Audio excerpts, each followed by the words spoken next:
everyone has a story, and I think it's so illuminating and powerful when people are able to share that story. Glad to do so. So I am the least likely published author. Let's just put it out there. I'm a decent speaker, good speaker, great speaker, but I'm not a good writer. You got to know your strengths out there. So when David Crum, my editor and book publisher, called me for coffee, he was calling to say goodbye to me. I had stage 4 metastatic colon cancer, and he didn't know when he was going to see me again. And he basically said, do you want to write a legacy book and leave a short book for your wife and daughter and family? And I was like, no, I don't want to do that. I'm daunted by the fact of writing anything. And I came out of the bathroom, and after our hour talk, he had 10 chapter suggestions written on a napkin. The old write it on the napkin, right? Like Silicon Valley style, like I'm used to. And he said, go home, tell Lisa. Well, I already knew what her reaction was going to be. My wife, Lisa, I said, David wants me to write a book to leave as a legacy. And she said, I don't mean to laugh in your face, but oh my God, how are you going to do that? So I slept on it for a few days. I called David back and I said, David, I have one request. And he said, only one? Most potential authors have, dozens. I said, one. I said, if you'll allow me the ability to invite the most influential, important people of my life, okay, onto Zoom and allow both of us to interview them, I'll write a book with you. Great big pause on the line. He's like, we've never done that. I need to call you back. So he called me back and he said, we're going to do it. And he thought it was going to take a year. It took 3. And we interviewed 158 people. And those Zoom recordings became transcripts. Those transcripts became drafts. The drafts became chapters. And voila, I actually had a manuscript. You need one of those. Now, I will tell you this, and you might hear me repeat this phrase, but getting a book together is a team sport. There are 901 steps. And here's my book in front of me now. And I'm so excited for it. And it came out September 27th. And this is my life's journey. And one of the things is the theme of light is central to your story. Why is light so prominent? Well, if you think about what the opposite of light is, it's darkness. And darkness, we typically think of gloom and alone, and depends on, we're coming right out of the pandemic, so it could be depression, restrictive. And so light is that fuel, and combined with hope is the fuel that things will be better and that we can make things better for ourselves if we don't like where we're at right now. And so light becomes very, very important to embrace it, embody it, use it for that energy as you go about your day. You know what I find fascinating? We hear about the stories of light in darkness. If we light a candle, of course we're lighting, but if we can reach out and light someone else up, it's not that our own light goes out, that we just continue to illuminate more light and bring more people together. And I think when you interview 150 people, not only have you even made their light brighter, they're going to go out and be beacons of light as champions for you as well. And they lit my light up too. It was cathartic after coming out of a stage 4 cancer diagnosis to tell stories and the lessons that people shared. The book's different. Most books, the author is actually teaching, preaching, talking to the reader. I am not. I am talking to the people in the Zoom room, conducting conversations and becoming a maestro. We're laughing, we're crying. We can't remember because it was 35 years ago. So that people are telling me that the stories are reading quickly. It's a page turner. And that I give homework at the end of every chapter. There's calls to action. You can't just read a chapter. You can think about it all you want, but if you're not using it as a call to action, my daughter always says, Emily, she says, positivity is great. Positivity without action is just positivity. Go take action. Right. And so that's pretty cool. So it's a very different book. Have you noticed a theme throughout your life, like that golden thread, that there has been resilience and there has been stories of strength all along? Oh, wow. Debra, that's really powerful, because I start off at the beginning. My grandmother, Bertha Budish, came from Lithuania, maybe Poland, maybe the Ukraine, lived in a dirt hut. and got to this country. And her journey is an episode in a book amongst itself, and I highlight it. The lessons she learned, and then she taught us as little kids. This is an Orthodox Jewish woman that, in the first story, and I don't want to blow it for someone, but I found a quarter and I was not allowed to keep that quarter. That quarter was going to someone else in need. And that is the Jewish act of tzedakah, or we call it justice of giving. She taught us something called chesed, which is living a life of kindness, and also tikkun olam, which is repairing a broken world and broken self. And so those lessons were drilled into me and adopted by me as a little kid and my twin sister. And we carry those forth with us. Right. And it's easy to get busy with the busy stuff of life and other things, but that's my core. And that's what I try to do each day a little bit if I can. And that makes me whole. That's beautiful. Thank you for sharing that, because I always like to gain insight into a person's life. And, you know, whether it be a memoir, whether it be a book that they've built foundationally on the principles that they teach, there's always something that's so unique about their story. And your book touches on 4 lighted related truths throughout the book. Can you tell us about what those 4 truths are? So, you know, the truths are that we all are born as individuals. We're not born taught to hate. We learn that, but we have our own special light. That's the first thing. Everyone actually is unique and different and has their own special light that they can bring forth every single day. And it can change, and it can be more intense or a little dim, but you have that light within you. The second thing is that when we shine, okay, we share our light with others. And that's really important. And others share that light back.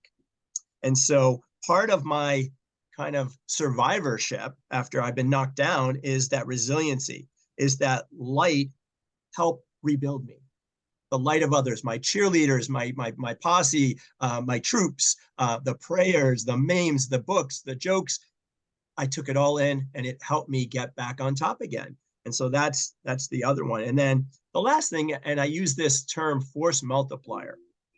If we can actually come together, okay, and combine our light for goodness and purpose, oh my goodness, the world is going to be in such a better place. And we can celebrate each other's diversity and unique givings and help one another and lift each other up. And boy, is that beautiful. That's amazing. Like, when you think about force multiplier, like if everybody knew how much of a life force that they were and how collectively we make such a difference, man, you're right. We will transform the world. In a moment's time, at 23 and a half years old, my life came to a screeching halt. And I had a range of emotions, from deniability to scared to darkness to anger, which you have every right to do. And physically, I felt really strong. And we're living basically in landlines. So getting the word out is much more difficult if you even want to share that with people. Right. But I had to rally some of the troops, right? And my friends cared, but I was immune compromised. So seeing people was very difficult. My mom had everyone wearing gloves and masks in the house. You know, this chemotherapy, which wasn't working, immune compromised. So I was very susceptible. I want to take a step back because I showed up at the hospital after not sleeping. I'm going to do chemotherapy. I didn't know what an infusion was. And I get there and Dr. Rubin meets me after a battery of tests and says, "We're not doing chemo today." I said, "What?" "You told me that I'm really aggressive stage 4 non-Hodgkin's lymphoma. We better do something quick, right? You know, or else I could die." And he said, "Well, your liver function is too high. It's unsafe. But we're going on a field trip." Now, why he had this vision of me going on a field trip is either good doctoring or it was God sent. I don't care. He says, "You're going on a field trip to the Cryopreservation Center." And I said, "Cryo what?" "What's that?" He goes, "You're going to go leave a sample." I said, "You told me I'm not going to make it. Why am I going?" He goes, "What else are you going to do today?" He goes, "You'll go release some stress." I was like, okay. So I went and did it, and I forgot about it, really, because I had much more pressing matters at the time, that she was a match. And ultimately, we'll skip to the end, is that she saved my life. I did massive amounts of chemotherapy, massive amounts of full body radiation, lots of side effects. And I was in isolation for like 32 days, and that bone marrow grew in me, and it could have killed me right away, or could have saved me. And it became my immune system, and it defeated the malignancy. And my twin sister, miracle number one, saved my life. So 26 years later, 2016, you get struck down by cancer again.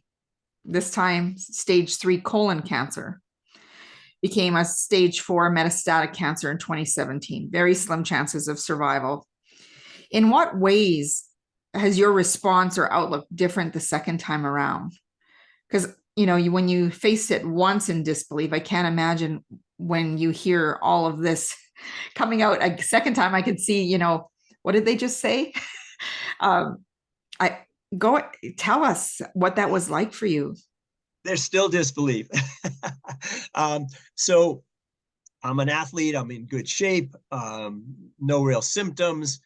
I wake up, I look at the gastroenterologist. My wife has my hand, and I said, everything okay? And everything's good, right? And he's like, no, I found something. And when I find something, it's usually bad news. And it was bad news. It was stage 3 colon cancer. 10 days later, I had 13 inches of my colon removed. I got a chemo port installed, and about a month later, I started rock'em sock'em chemotherapy. Lightning struck twice. How could this be, right?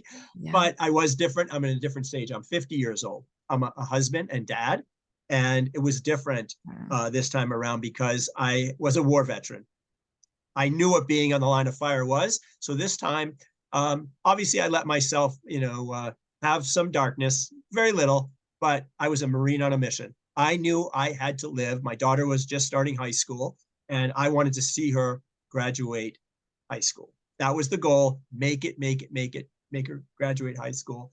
And things weren't good. I was failing surgeries, failing chemotherapies, failing clinical trials, stacking up even more side effects.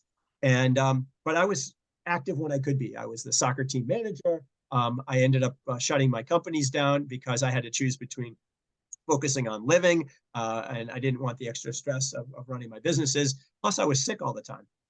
Right. So I ended up learning a lot more lessons, is that I took that resilience and that mental toughness and I applied it. Now, we're living in 2016, okay? It's digital. There's Facebook. I can share my story, and I decided very focused to be able to share my story, and I have a very large network, and take in the cheerleading, the prayers, and people wanting to see me go through it. Now, I didn't share the gory details. Everyone's got their own lives to live. It's gory. Being on all these meds and all the side effects, it's not fun. But again, no one needs to know all that stuff. But I shared that I'm fighting a good fight, and some days I couldn't get out of bed, and some days I could. And my friends, they dragged me to the gym, or they dragged me to the basketball court, and I wasn't very good, but they still got me out there. They wanted me to feel inclusive, and that helps. Right. People drop by meals and supplies and protein shakes because I needed to gain weight, and that all the little goodness, gift cards. It was beautiful. People rallied around me, and the lesson I learned was I needed to learn how to accept help. Guys were terrible at it, but in general, we want to be the providers and the macho guys. I learned how to accept help, and boy, it was worth it. People came to me and my family in my time of need, which was beautiful. And I think it's really interesting when I think about even people with chronic illness. We do need to accept that help and that allowing, and realizing that that's where we're allowing the other people to be the community servant in reciprocating. So it's very powerful lesson that you teach, Howard, about that allowing, because I don't think we allow as much as we need to. And that goes back to that prayer line that I was talking to you about, for the concern that people will gossip, and they may, but they also might be talking good gossip about saying, what are the things that we can rally? What are the things that we can do to support him?